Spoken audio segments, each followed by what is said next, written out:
શાંતિ કરાણ જગ ભરાણ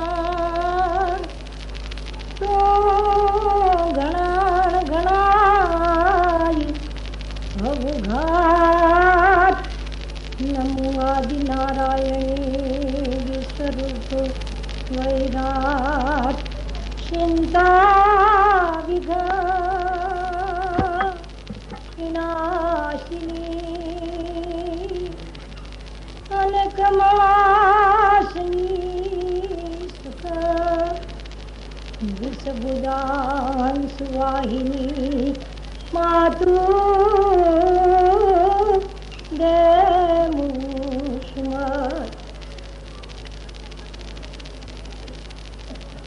સારણો આદિથી એ સરસ્વતીના ઉપાસક હતા.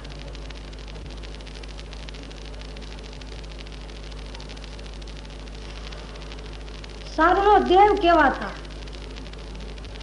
દેવ કોને કહેવા કે જેમાં દેવી સંપત્તિના ગુણ હોય એ દેવ કહેવાય.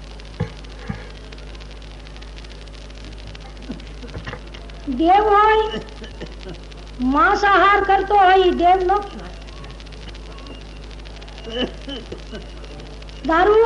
દારૂ કોણ પીએ? દૈત પીએ. જેની વૃત્તિ દૈત છે એ જ દારૂ ગ્રહણ કરે છે. તો સારણો માં જો દેવી સંપત્તિના ગુણ હોય તો કોઈ દિવસ એનાથી દારૂ ન પીવાય. સારણ ક્ષમાશીલ હતો. અવગુણ તો એક હું નનકી હતી ત્યારે મારા બાપુ કહેતા કે બેટા એક શીખવું જોઈએ જરૂર. હું નનકી હતી તે બહુ ખીજાળ હતી. ત્યારે મારા બાપુએ મને એક દિવસ કીધું કે કોઈ પણ લાકડી મારે તો એને લાકડી ન મારવી જોઈએ, પણ એ ગામ જમાડતો હોય તો બીજી વાર ગામ જમાડવાનો ગુણ રખાય. તો આપણું કોઈ બીજાએ બગાડી નાખ્યું હોય તો એનો બગાડવા આપણે તૈયાર થવું ન જોઈએ. સારણ ક્ષમાશીલ હતો. સારણ હાડો હતો. સારણ સત્યવાદી હતો. સારણ સત્યની ઉપાસના કરતો. સારણને ઘીરે અનેક જોગમાયા દિવ્ય શક્તિ જન્મતી હતી. જો દારૂ પીધો હોત તો ત્યાં આવડ ન જન્મે. જો એને માંસાહાર કર્યો હોત તો ત્યાં ખોડિયાર ન જન્મે. જો એને બીજા તરફ ઈર્ષા ભાવ રાખ્યો તો ત્યાં વરવડી જેવી મહાન અન્નપૂર્ણાઓ ન જન્મે. તો સારણ કેવો હોય કે પેલા તો પોતાનું અંતસ્કરણ શુદ્ધ કરે. અંતસ્કરણ શુદ્ધ કરવાથી જ અંજવાળું થાય. તો સારણ એવો હોય કે ગંગાજીના નીર જેવો પવિત્ર હોય. એ જ સારણ બની શકે. એ જ સત્ય સારણ છે. એ ખરો સારણ સત્યનો ઉપાસક છે. એ જ દેવ છે. જે બીજાની નિંદા કરે, બીજાની નિંદા કરી અને પોતાની ભાષા બઢાવે એ દેવ નથી, એ તો દૈત છે. એ એની સરસ્વતીને અભરાવે છે. તો સારણ કોઈ દી બીજાના અવગુણ સિદ્ધતા ન હીકે અને સારણ એને હારે રસ્તે વાળે એનું નામ સારણ છે.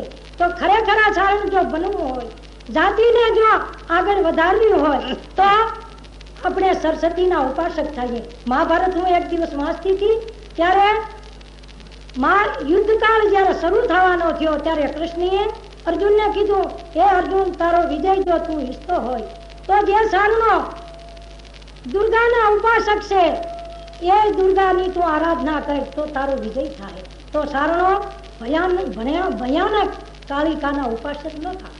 સારણની દીકરી સાણવાહી ના કરતી હોય, ગાયુના સાણું ઉહડતી હોય અને જોગમાયા હોય અને આ કરણીજી ગાયુંનો એક મોટો ઘેરો રાખતા અને રાજકારણમાં કેટલા બધા હતા કે જેમ રોટલાનું પડ બાઈ મારા વાળે ને એવી રીતે આખી રાત સત્તાને વાળી દેતી. એનું આતમ તેજ, એનું ઓજાસ એ કઈ શીખવાડ્યું નથી આવતું. એ તો માના ધાવણમાં આવે. એ માં એવ્યું બનો, વરવલિયું જેવ્યું બનો, આવડ જેવ્યું બનો, ખોડલ જેવ્યું બનો. ના સિનેમાના ગીત ગાતા એ તો આપણી સંસ્કૃતિનું અધપતન થઈ ગયું છે. આપણી સંસ્કૃતિ એટલી બધી હેરમાં રહીએ છે. એ સજ્જુના ગુંજાર થતા એ આપણે બીજાને રીઝવવું એ તો મહાપાપ છે. આપણા આત્મામાં આપણા શરીર પંચ હાડ, આપણું આ જે દેહ છે એ માનવ દેહ છે, એમાં જે બિરાજલ એક એક નાનકડો આવ્યો એવો અંગુષ્ઠ પ્રમાણમાં જે ઈશ્વર શિવ બિરાજે છે, એને જો રીઝવવો હોય તો સારણ શિવનો ઉપાસક હતો. તો આપણે એને જો રીઝવવો હોય તો સારણ પોતાના શિવને રીઝવવા ખાતર દાન કરે, ન પરાયાને આનંદ કરાવવા માટે નહીં. અમારે એક માણિકવાડાની જૂની કહેવત છે, એક રાફડા માથે બેઠો બેઠો એક ગઢવી હતા, તે ગીત ગાતા, છંદ બોલતા હતા. એ છંદ એવા બોલતા, જ્યારે એવી રીતે રજૂઆત કરતા, અભણ હતા, નિરક્ષર હતા, એને અક્ષર જ્ઞાન નહોતું, પણ જ્યારે છંદની ધારા વહેતી ત્યારે ગમે એવો જળ માણસ હોય તો એને સાંભળવા ઊભી જાય. તો એને રસૂલ ખાનજીના વખતની વાત છે. રસૂલ ખાનજી અહીં નીકળ્યા, સાંભળ્યું અને એને ગઢવીને અહીં લઈ આવ્યા. ત્યારે કે ગા તો મારું માથું દુખે. કેમ કે તને આ ગામ દે, મને દવા ગામ દે તો મારે જોતા નથી. કેમ તો હું તો મારા આત્માને રીઝાવા ખાતર ગાતો. નરસિંહ ભગવાનનો અવતારનો છંદ ગાય, વિકટ રૂપ નરસિંહ બને, જે વિકટ રૂપ નરસિંહ બને, એટલે મારાના હૃદયમાં એમ થાય કે ભગવાન નરસિંહ આગળ આવશે. એ બીજાના હૃદયમાં જે ફોટા પાડે એ સારણ પોતાના જે શંકરને શિવને રીઝાવા માટે જે સારણ ગાતો, એવા ગીત ગાતા શીખો. એવું જગદંબાનો જન્મ આપો. આપણે ઘીરે સિનેમાનું ગાણું હોવું ન જોઈએ. આપણે કહીએ કે દીકરીઓને ભણાવ્યું. હું રવિશંકર દાદાને મળવા ગઈ ત્યારે રવિશંકર દાદાને મેં કીધું કે મારે કન્યા છાત્રાલય બનાવવી. દાદાએ કીધું કે પેલા માં ગોતજો. એટલે મારે આ ફંડ હતું, એ મારે એવો વિચાર હતો કે મારે કન્યા છાત્રાલયમાં દેવું. પણ મારે એ વખતે દાદાની વાણી સાંભળી અને મને જરૂર હૃદયમાં એ તને આંચકો આવ્યો ત્યાં મારી ભૂલ થઈ ગઈ. તો માં પેલા ગોતીએ તે પછી આપણે આગળ પગલું ભરીએ. આપણી કન્યા કેળવણી એવી આપો કે આપણી ફરીની સંસ્કૃતિ જાગે. આપણે ઘીરે એવા સંસ્કાર રેડો. દીકરીઓને અક્ષર જ્ઞાન ચોક્કસ આપો, પણ સાથોસાથ તમારી જે સંસ્કૃતિ હોઈ ગઈ છે, અંધારા ઘોર અંધારમાં માથે અજ્ઞાનતાના, ઈર્ષાના, પછી દારૂના, માંસુના એ પડદા પડ્યા છે, એની સંસ્કૃતિને ઢકાડી દીધી છે. એને ઉડાડવા માટે આપણી બેન દીકરીઓને સરજુના જ્ઞાન આપો. આપણી સંસ્કૃતિ, આપણી જોગમાયા કેવી હતી, હાદ્યું હોય્યું હતું, એના મંદિરો નથી બંધાણા. એ મરી ગયા કેને એના ઘંટ વાહેથી વાગ્યા છે. જીવતા પૂજાવું એ તો મહાપાપ છે. પિનરસિંહભાઈ આજ પૂજન કર્યું, પણ હાડકો પિંજર સામ મજો યહ માઈ ભયો મન મૂત્ર વિકારા. આ શરીર છે હાડકાનું છે, માલિકોથી જ્યારે આત્મા વયો જાય એટલે એને ખોખાને બાળી દે. એ પૂજાવા લાયક શરીર નથી. પૂજા કેની છે કે જે સત્યની પૂજા છે. પૂજા કોની છે? આદર્શની પૂજા છે. એક કરોડિયુંના હીરા માણેક અને જડ્યા હોય, મુગટ પહેર્યો હોય અને કરોડિયુંના હીરા પહેર્યા હોય, એને માણસ નમવા નહીં જાય. પણ એક આવો લંગોટી બંધ થઈ છે, એને જઈ અને લાખોના તાજ જળી જાય. એનું કારણ શું છે કે જે એનામાં સત્યતા છે, એનામાં દયા છે, એનામાં નીતિ છે. તો આદર્શની પૂજા છે. તો સારણો મંદિરો, સારણોની આયુના ક્યાંય મંદિર નથી. એક ભાવનગર મહારાજા સાહેબે બાંધ્યું, એક કરણીજીનું બીકાનેરમાં બંધાણું. બાકી સારણોની વેદકાળના જેવી એની પૂજા છે. સારણોએ ત્રિશુલનો કટકો હામો રાખી અને એની દેવીની આરાધના કરતી. ને હું નનકી હતી ત્યારે અમારી બેનું દીકરીઓ જે ગીત ગાત્યું, જ્યારે જોગમાયા રમવા, ક્યાં આપણી સંસ્કૃતિ, ક્યાં આપણું એ જીવન, ક્યાં એ આપણો આદર્શ? આપણે અત્યારે અધઃપતનને માર્ગે આવ્યા. તો ખરેખર ફરી ઈ આવડનો જન્મ આપવો હોય તો બેનું દીકરીઓ એવા વ્રત લે કે જ્યારે મુસલમાનનું સલ્તનું આવ્યું ત્યારે અનેક બહેનોના ચીર હરાણા, પણ સારણોની બેનું દીકરીઓના ક્યાંય ઇતિહાસમાં દાખલો નથી. એવું આ જીવની જેનો જન્મ દીધા, બીજાને ચીર હરાતા હોય એ વખતે સારણ બલિદાન દેવા. સારણ કેવી હોવી જોઈએ?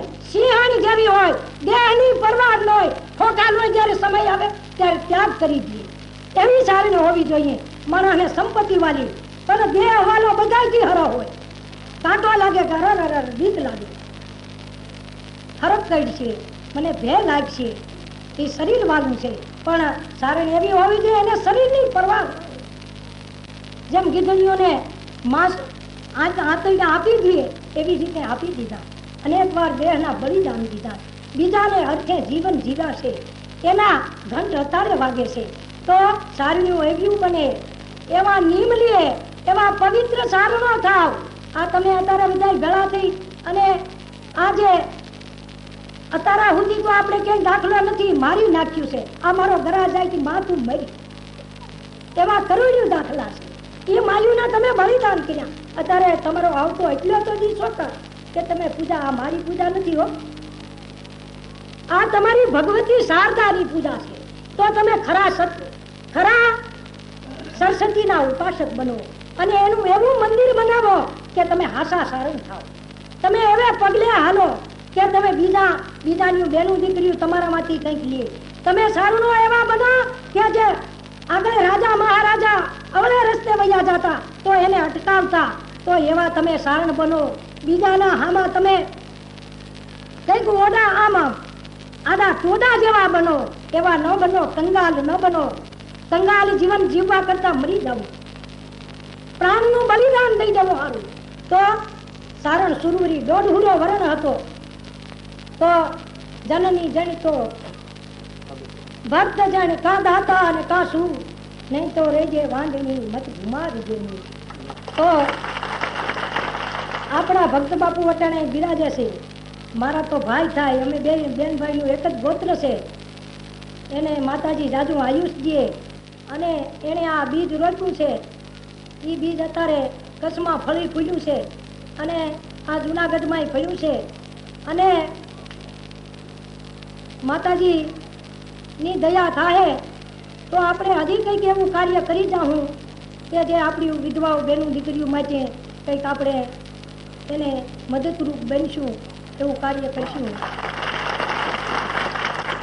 બીજું આ સાંધી જે છે એનો જે ખર્ચ કાઢતા જેટલી સાંધી બસે એનું સાહિત્ય ફંડ, ભગત બાપુના નામનું સાહિત્ય ફંડ, એમાં આપણી જોગમાયાનું, નરહરકૃત રામાયણનું, પાંડવ ચંદ્રિકાનું અને બીજા જે પવિત્ર સારણો છે જેના કોઈ નામે નથી છપાણા એવા સારણોના ચિત્ર છપાય અને આજથી આ દુલા કાગના નામનું સાહિત્ય ફંડ શરૂ થાય.